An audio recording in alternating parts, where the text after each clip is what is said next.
So ಇದರಲ್ಲಿ ಯಾವುದೇ ಒಂದು ಬ್ಲಾಕ್ ಪೇಪರ್ ಕರೆನ್ಸಿ ಆಗೋದಕ್ಕೂ ಸಾಧ್ಯನೇ ಇಲ್ಲ. ನಾರ್ಮಲ್ ಕರೆನ್ಸಿ ಪೇಪರ್ ಅಲ್ಲಿ ಕೋಟಿಂಗ್ ಮಾಡಿ ಮೋಸ ಮಾಡಿರೋದು.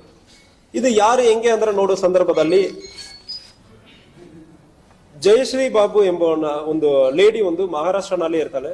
ಅವಳಿಗೆ ಇಲ್ಲಿ ಗೋಕಾಕ್ ಅಲ್ಲಿ ಒಬ್ಬನ ಮೆಹಬೂಬ್ ದೇಸಾಯಿ ಎಂಬವನ ಗೋಕಾಕ್ ಟೌನ್ ವ್ಯಾಪ್ತಿಯಲ್ಲಿ ಇರೋನು. ಇವರಿಬ್ಬರಿಗೆ ಪರಿಚಯ ಆಗುವಾಗ ಆ ಲೇಡಿ ಮಹಾರಾಷ್ಟ್ರನಲ್ಲಿ ಇಂತಾಗ ಮೋಸ ಮಾಡುವುದು ಕಂಡು ಬಂದಿರ್ತದೆ. ಅವಳು ಇವನಿಗೆ ಗೋಕಾಕ್ ಅಲ್ಲಿ ಮಾಡೋಣ ಅಂದ್ರೆ ಇವರಿಬ್ಬರು ಸೇರಿ ಪ್ಲಾನ್ ಮಾಡ್ತಾರೆ.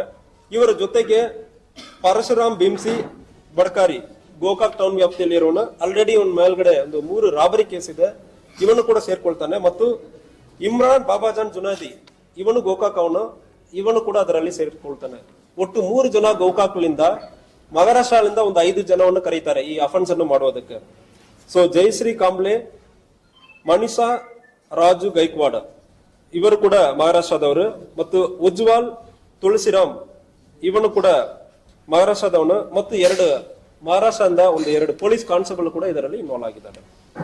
ಆನಂದ್ ಪ್ರಕಾಶ್ ನರ್ವಾಡೆ ಇವನು ಪೊಲೀಸ್ ಕಾನ್ಸ್ಟೇಬಲ್ ಠಾಣೆಯಲ್ಲಿ ಇದ್ದಾನೆ. Dildar Rabbani Shaikh head constable crime branch Palghar Maharashtra. 2 police constable